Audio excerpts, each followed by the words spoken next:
জীবনের প্রথমবার পুলিশের মুখোমুখি হয়েছিলাম, জীবনের প্রথমবার থানা দেখেছিলাম, জীবনের প্রথমবার অপরাধ দেখেছিলাম, আর জীবনের প্রথমবার একজন অপরাধীকে দেখেছিলাম। আপনি কোন অপরাধীর কথা বলছেন? ওই কৃপান ব্যানার্জি।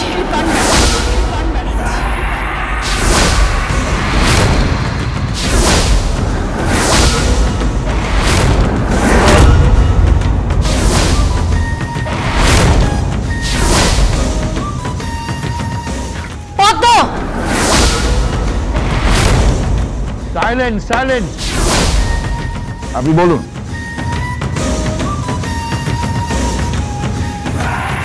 মনে হচ্ছে উল্টো সুর গাইছে। তারপর কি হলো সেটা বলুন। তারপর আমাকে বারবার তুলে নিয়ে যাওয়ার চেষ্টা করেছে। ওই আপনাদের ভাষায় কি বলে না, অপহরণ। বারবার আমাকে অপহরণ করার চেষ্টা করেছে।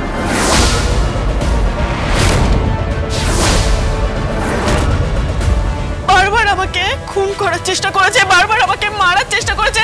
হুজুর হুজুর, আমি দিশেহারা হয়ে গেছিলাম, দিশেহারা হয়ে গেছিলাম। আমার প্রতিটা পদে পদে বিপদ ছিল, প্রতিটা পদে পদে চিল শকুনের মতো উড়ে বেড়াচ্ছিল আমার চারপাশে এই লোকগুলো, চো মেরে তুলে নিয়ে যাবে বলে।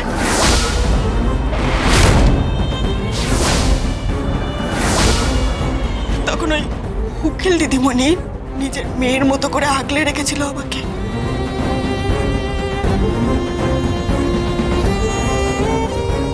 আপনি এসব কথা বলে কোর্টের সময় নষ্ট করছেন।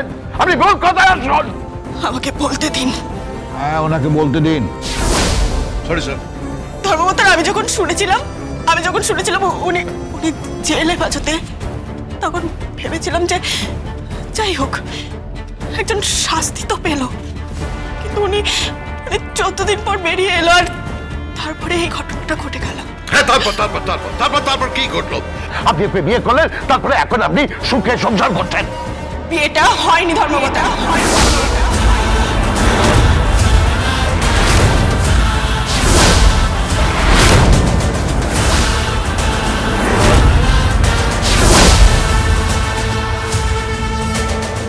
এই পদ্ম, কি আছে মাঝে বলছো? আমি তোমার স্বামী। Silent silent. আপনি বলুন। স্বামী নন, বিয়েটা নকল।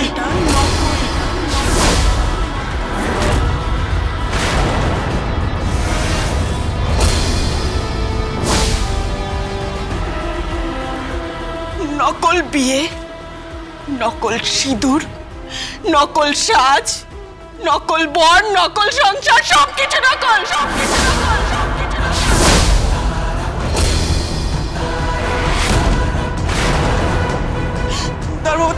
ধর্মবতার আমি খুব বাঁচে বেঁচে গেছি, খুব বাঁচে বেঁচে গেছি। ওই লোকটা আমার চরম ক্ষতি করতে পারেনি আমার চরম ক্ষতি করতে। এই দুই টাকার পরিচারিকা। Silent silent. অ্যাডভোকেট মুখার্জি, আপনার ক্লায়েন্টকে সংযত হতে বলুন, নইলে আমি কন্টেম্পট অফ কোর্টের অর্ডার দিতে বাধ্য হব। Sorry your honour, I am sorry. পদ্ম, আপনি বলুন। ধর্মবতার সব মিথ্যে, সবকিছু মিথ্যে, সবকিছু মিথ্যে। আমি বড় বাবুর ছোট ছেলের বিয়েতে যাচ্ছিলাম। মুখার্জি বাড়ি তো যেতে হলে ডান দিকে যেতে হতো। আপনারা কোথায় নিয়ে যাচ্ছেন আমাকে? যেখানে বিয়ের বাড়ি হচ্ছে সেখানে। ঠিক তখন গাড়ি ঘুরিয়ে আমাকে মিথ্যে বলে অন্যদিকে নিয়ে যায়। আমি বুঝতে পারিনি, হুজুর। আমি যখন বিয়ের অনুষ্ঠানে পৌঁছলাম, তখন দেখি ওখানে কত গুন্ডা, কত মানুষ, সবাই অপরাধী। ওখানে থাকা প্রত্যেকটা মানুষ অপরাধী। আমাকে কি একটা নেশার জিনিস খাইয়ে দিয়েছিল, আমার না কিছু ঠিক মনে পড়ছিল না।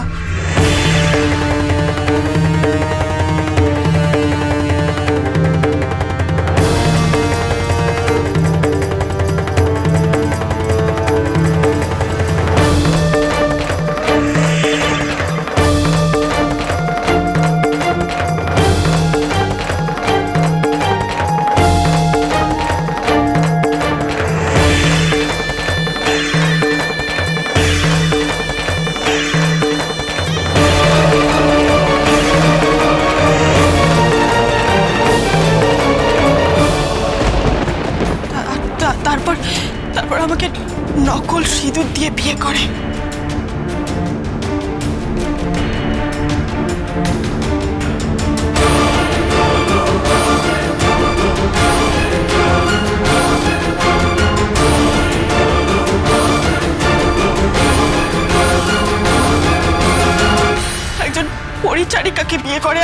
পরিচারিকাকে বিয়ে করে ওই কৃপান ব্যানার্জির মতো শিক্ষিত বড় লোকের ছেলের নাকি সম্মান নষ্ট হবে।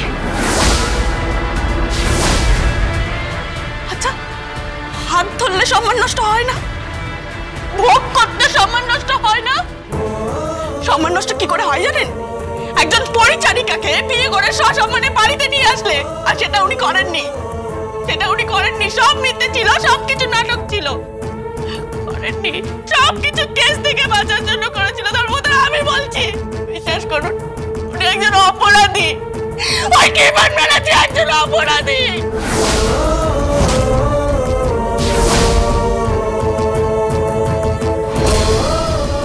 একজন অপরাধী।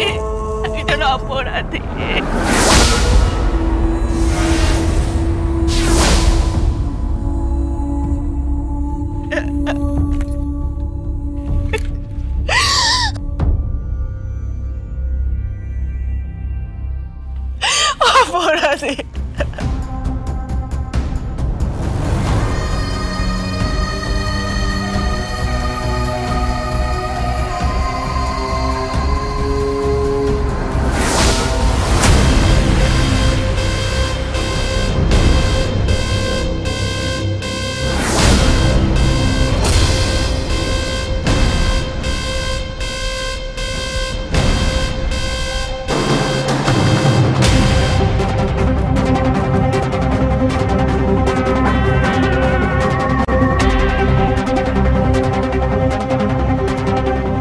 সমস্ত সাক্ষ্য প্রমাণ বিবেচনা করে এই আদালত কৃপান ব্যানার্জিকে দোষী সাব্যস্ত করল।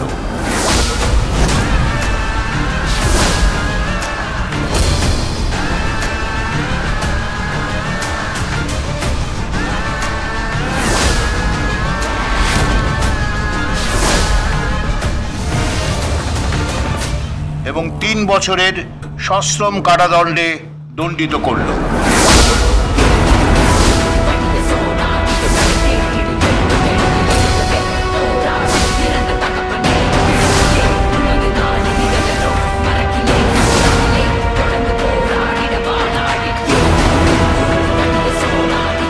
Court is adjourned.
আপনাদের এই ঐতিহাসিক কেস জয়ের জন্য।